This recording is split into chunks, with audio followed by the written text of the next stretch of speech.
What's the meaning of complementary color?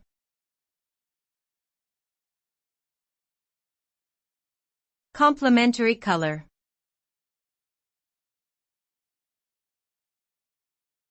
Complementary color.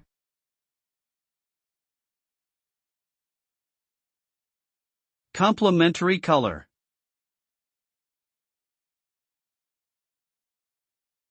Complementary color.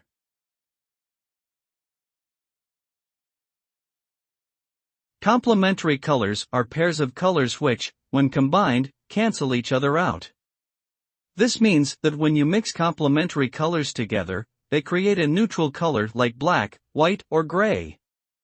For example, red is the complement of green because if you mix these two colors together, it will create a shade of brown or gray. Complementary colors are often used in art and design to create eye-catching contrasts and harmonies.